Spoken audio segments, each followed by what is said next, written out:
Transformers! Robots in disguise. Yeah.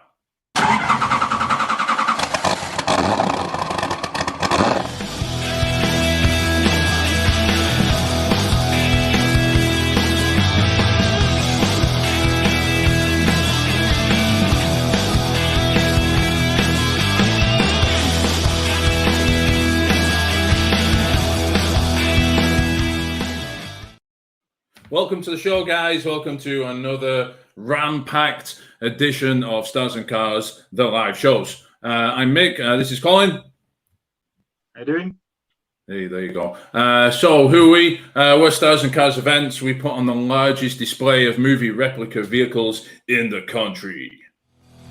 Stars and Cars is the largest display of movie and TV replica vehicles in the United Kingdom, hosting your favorite iconic vehicles from both the big and small screen. We also have dozens of professional characters on hand for you to interact with. Not enough for you?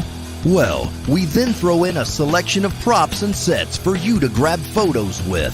And finally, we top it off with a huge selection of traders for you to fulfill all your geeky needs. The icing on the cake?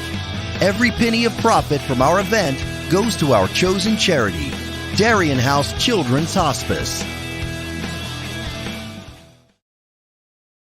So for those of you who follow the show who follow the event, we actually put on our event for our local children's hospice, as we just said there in the video, which is Darien House. Darien House, it costs for them to run every year £4.8 million this year alone. COVID-19 has affected the hospice as well, and they've lost around £250,000 in income from events that have been cancelled, just like ours, since it started. So we've supported the charity for a long time. I think we've donated around £60,000 over the last few years. Is that right, Colin?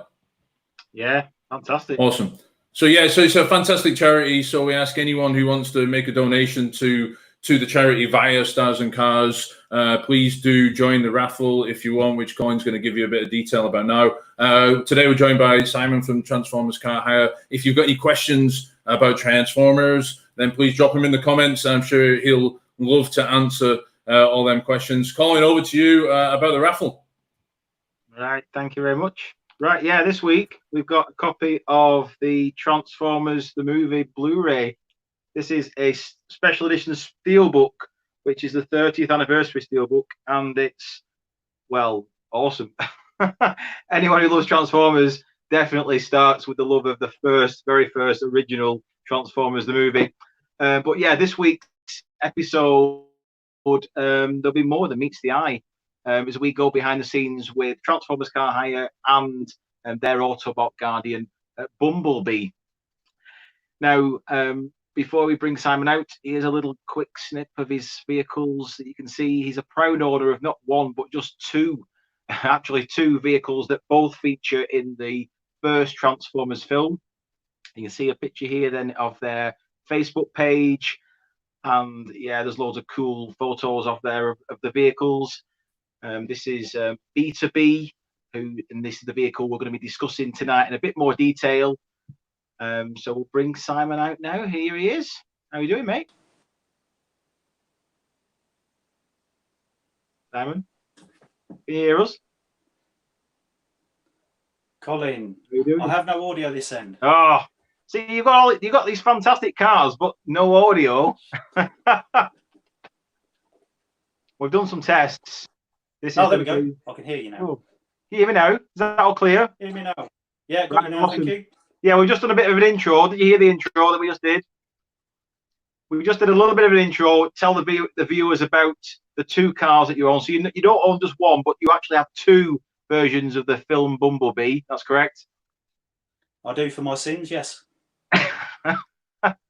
It's not sins. It's actually a very lucky guy. So yeah, we on the video then we showed B2B, which is the vehicle that's actually featured behind you on that fantastic. Tell us a little bit about that artwork you got behind. Okay, that's from a German pop art artist. Lucky score on eBay. That was somebody that listed it incorrectly, but cracking result that was. Lovely bit of picture. It is awesome that. So that vehicle was the first car that you bought, wasn't it? Before yeah. kind of Transformers car hire. When did you first get that car then? Okay, so I bought the vehicle in September 2011. I bought it from GM Chevrolet press department. They had the vehicle as a press car, and it was used all across Europe and then into England as a promo tool for the 2007 movie. I was lucky enough to be in the right place at the right time and knew the guys at GM Press and made them an offer I couldn't refuse. Oh, that's cool. So it wasn't actually featured in the film, but they used it in all the promotions then? Yeah, the vehicle went along with the film, sat outside the cinemas. It went to Goodwood Festival of Speed as a promo tool, did promo work all across the UK and Europe in shopping centres. It's been about a bit. Right, it is awesome. I mean, for the guys that may be like a little unsure as to that version of Bumblebee, because a lot of people remember Bumblebee as being a bug, which was the original version, and then they're probably more familiar with the kind of upgraded versions which are featured. But the original, which was Sam's first car, that was the first vehicle to feature in the 2007 Michael Bay film. If anyone remembers it, it's that a vehicle with the racing stripes. It's the first car he has, isn't it, before it transforms into the later version. Yeah, it's the vehicle that appeared and picked Sam out to actually own the vehicle. As I said on there, custom faded it was. Not and it later became the concept vehicle, isn't it? Which you also own, don't you? Which was the 2013 release, but it was originally the concept car. That's correct. Yeah, the newer Camaro was a concept at the time. It then came into production a little bit later on, about 2009, 2010. The version I have is a 2013. Yeah, they're both awesome. I mean, if we go back to B2B then, which is the name of your Facebook page, which describes that original version, the 1977 Camaro. You've done quite a bit of work to that, though, haven't you, Simon, to try and modify it to the film's kind of screen accurate look? Yeah, just a lot of attention to detail, particularly on the paintwork and the rusting effects on the vehicle. Proper lot hood scoop, dashboard, interior, wheels, etc. Loads and loads of time and effort spent doing the research and trying to find the bits and then make it look as good as I possibly can. I think we've actually got some photos to actually talk through so we can see. So this is the version of the car. This is the car as you first bought it. So this is the car as Chevrolet had it as a press car. So shiny with shiny black stripes on it, chrome wheels. This is then when I started stripping it down and making it into the correct version. So that's the hood scoop going on, repainted there, and then custom fading it to make it all look nice and flat and not shiny. Front spoiler. At the time, the spoiler, you couldn't get a replica of the film one, so I had to make one. It's very, very similar, but it's not 100%. At a later stage, I will get round to it. So this is fairly recently, you've seen pictures now of some bodywork I had to do to the car. So it actually had some genuine rust in it, not just painted on rust, and ended up cutting out, but new rear wing, inner wheel arch, boot floor section, new door skin, and then rebuilding and repainting the complete side. And then yet again, flattening down and fading all the paintwork and then putting all the rust effects back on. So all that hard work and effort getting it right in the first place to only go and do it all again. And here you can see some of the rust going onto the car. So this is acrylic paint. So that's 6 different colours of acrylic stippled on and then washed into different colours and there to make the effects as you're seeing on the screen now. And then the black tyre mark up the side. Again, that's just black acrylic paint. A bit more rust on the wheel arch. And that is a brand new wheel arch with some nice rust on it now. And here you go, you can see rear quarter and the boot lid just getting rusted out, again, to match the film car. So looking at that, we're moving on to the interior build. So this is me custom fabricating the door trim panels. And then I got the seats in from America. the Chevelle seats, and this is in at the Trimmers, local to me, and this is their finished article. So then moving to the steering wheel. Difficult to get hold of now, these steering wheels. I made the centre cap, couldn't find one at the time. And then we should move on. There we go. And dashboard. So that's the Autometer Cobalt gauge set, which was really expensive. And here's Mark Ryan. Mark's signing the car for us. For those of you who don't know, Mark voiced Bumblebee. We then have Frank Welker. Frank Welker was Megatron. So we met Frank recently, and there's the two vehicles together. This was over on the Isle of Wight when we were doing a little bit of filming and promo work over there. No, it's very cool. I mean, the Mick's going to talk a little bit about the event you've done. I'm not going to talk about Liverpool. We were obviously both there. Quite exciting day meeting the guys there. But yeah, done quite a lot of work then to B2B to kind of make it look as accurate as possible. I mean, when you originally bought it, was it always your intention to have the Transformers vehicle, or did you buy it because you were a fan of the actual car at the time and it just happened to be the press car? Well, I'm a massive muscle car fan. I've got a 79 Z28 Camaro as well, which I've had for years and years. So I love my muscle cars. And I got chatting to the guys from the Chevrolet press department in a meeting we had. And it's their parts guy that turned around to us and said, actually, yeah, our press department have got one of these. It's a yellow one, but it's got big bumpers on it. So describe the car to us. And I said, what film's it from? We don't know. It's just over here for a press thing. So really good promo people, aren't they? Didn't know what the film was, didn't know what it's about. And then he says, oh, I think standard, isn't it? Yeah. He goes, I know everybody keeps calling the car a name. I can't remember what it is. And then the turn around and said I think it's something to do with robots. I said, Transformers? Yeah, that's it. Bumblebee? Yeah, that's the one. That's what everybody calls it. So, yeah, we've got Bumblebee. Oh, my God. So I was like, I've got to come and see that. I've got to come and find out a bit more about it. I helped them out with a load of issues they had with the car trying to source parts because they were struggling. And in the end, I just turned around and said, if you ever come to sell it, give me a shout. Let's come and have a look at it. So I got that phone call, and there you go. That's all history now. It's now mine, and I've made it all rusty. It's awesome. It's absolutely brilliant. I mean, questions from the guys about the actual car. Yeah, that's an amazing story, that, Simon, to hear that they didn't even know what it was. So like you said, and for you to snap it up, that is just amazing. I got a question. So how hard was it, like physically and mentally, to take a nice shiny car and to not bash it up, but to rust it up? Building props myself and calling those as well. It's the strangest, scariest, most satisfying thing to do, to turn it into that, but at the same time you're worried about messing it up in the process, and it's amazing, isn't it? Well, yeah, Chevrolet spent a lot of time, effort and money getting it prepped and painted and all done to make it nice and shiny, and I come along with a Scotch-Brite pad and some Jif and rub it all down and make it all flat again. But I wasn't overly worried about doing it, in all fairness, because it is, if it really bothers me that there, it's reversible. You can polish it all back up again if I'm really that bad.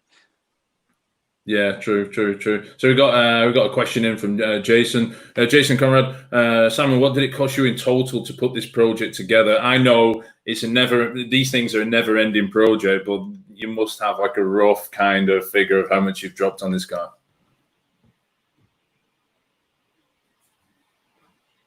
Ooh, maybe not. Hey. Yeah. It's probably best not to know.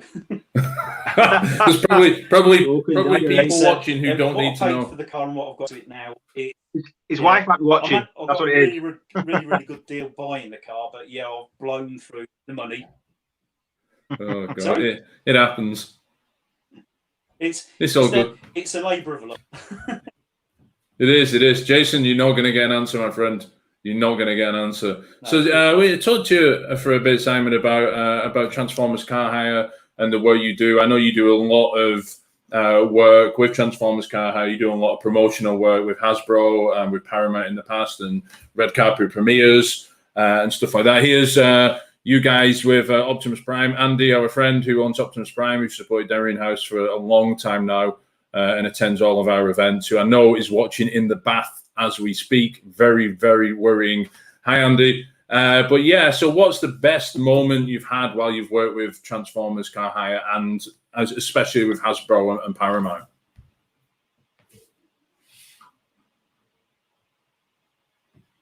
It's just really been involved in everything. It's getting behind the scenes.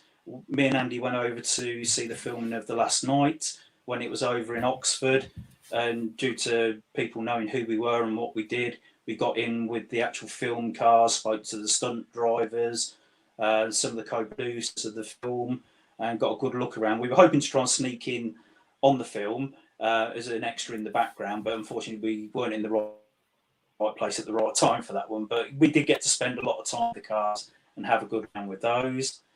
It's meeting the people like Mark Ryan, fantastic, really, really nice guy, dead down to earth. And again, Peter Cullen, Frank Welker. We've met loads of people from the film. It's just really nice to get to see these people and enjoy it. No, it is. It must be a big fanboy moment. And I can imagine as well, when a lot of guys from the film see the cars themselves, they must really appreciate the fact you spent a lot of time in studying their films and their work to replicate something. Yeah, it is. It's nice to hear that from people, you know, that, oh my God, this looks just like the one we saw when we were doing the filming and everything. It's really nice thing. And it's cool. You talked about with Colin then about and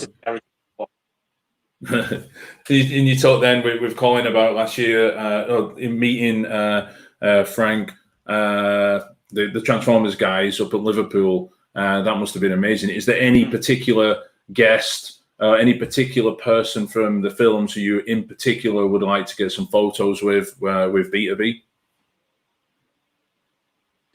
I'd love to meet up and get Megan Fox to do the pose under the bonnet.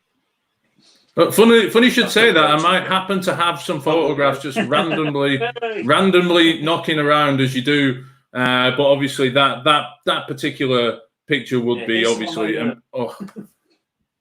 to get that picture. And I'm talking now. It's not iconic, in the it's an iconic picture. Forget about everything else if you can. So how many B2Bs, Simon, are there in the country? Is there any more guys knocking around with B2B? We know there's a couple of Bumblebee guys around, a couple of the older Camaros, but how many B2Bs are there in the country at the moment? There's at least two others that I know of, one over in Ireland, one over in the UK. And then there's plenty of those also in the States, as well as a lot of the guys I know in the US that have built B2B replicas. And it's quite nice actually that a lot of the guys there come to me for information on how to do the paint work, how to do the fading and the rusting. So I've had quite a few of the guys out in trying to get theirs as good as we can. That's really good when people are coming up to you and asking you, how did you do this and how did you do that? It gives you a big sense of achievement that you've done something so well that others want to replicate your work. It's amazing. So, have you ever come across anyone who owns the Camaro as standard and who doesn't know that it's from a film? I come across people all the time like that. Me and Colin, when we're getting cars in for Stars and Cars, especially the Bond cars we found this year, we're approaching people. Do you know your car's from X film? And you know your car's from such a film? No idea. They just like the car. Have you ever come across anyone with a B2B or the 2006, 2013 cars?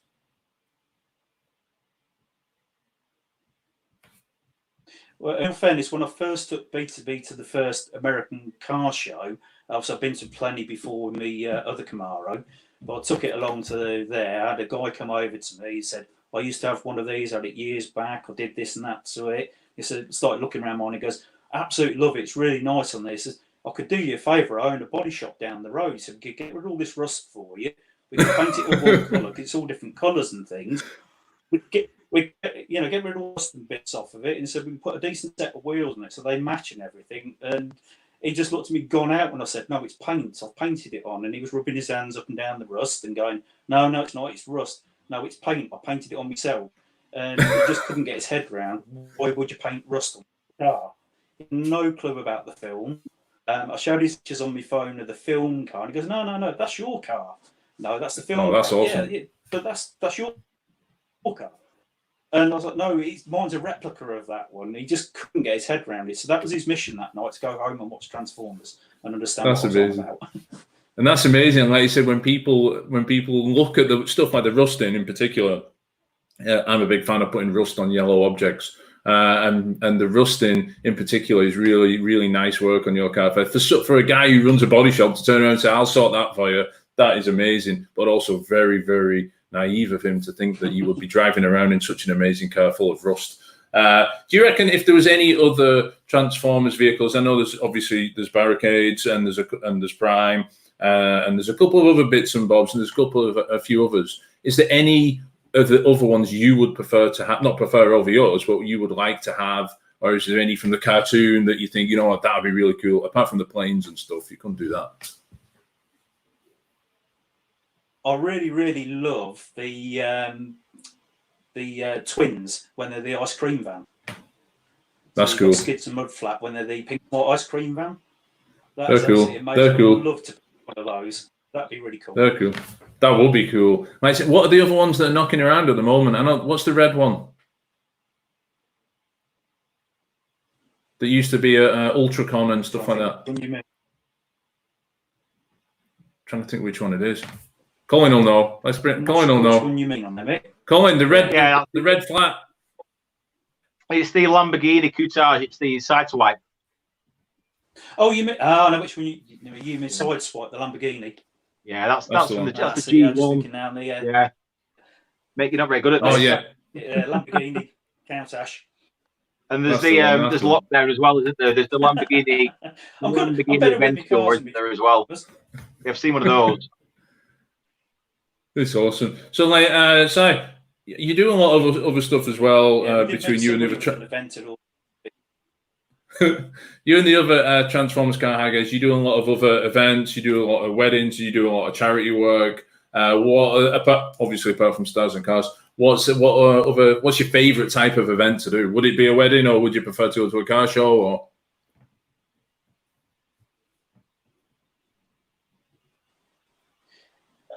they've all got their own bits on there that make them special. I think the main thing is making people smile and people seeing the cars, enjoying them, whether it is for the wedding, whether it's for a party, whether it's for a corporate promo event or something. It's putting smiles on faces and seeing people's reactions to what you've done, and the fact of having a rusty old looking car, what it can do and make people react to. I've got a rusty old C3, but no one seems to react to that. Things like the children's charities, and we go to the hospice, etc. Correct. And I said that sense of satisfaction, knowing that and it doesn't have to be a kid; it can be a grown kid, like this guy who's like overly impressed when he sees a car from the films. Like I say, it must be an amazing thing, especially when you go, because I know you do the event at the NEC. Is it the NEC? No, it's in Birmingham, but it's the Transformers Nation, and that's something like more of a specialized Comic Con, if you will, right?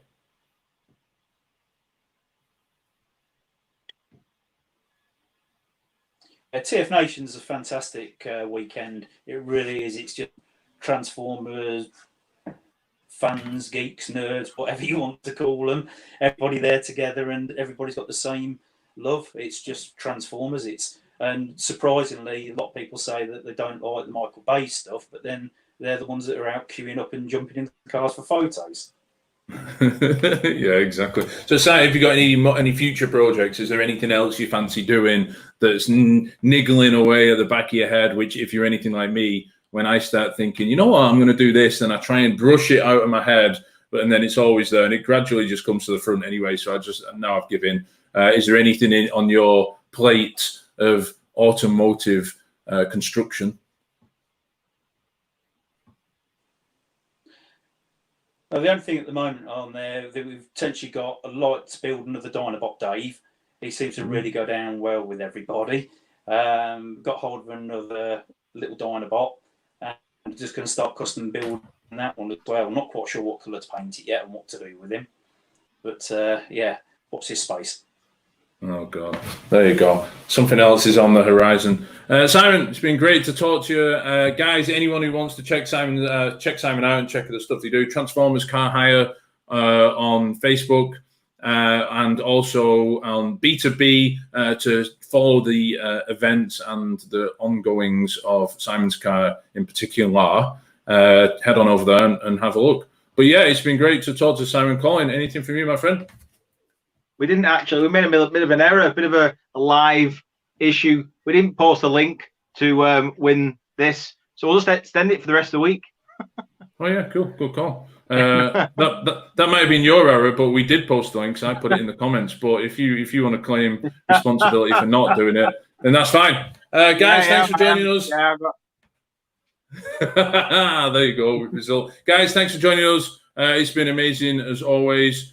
Tune in next week. We don't know what we're doing next week yet, but we'll think of something. See you later, guys. Have a great weekend.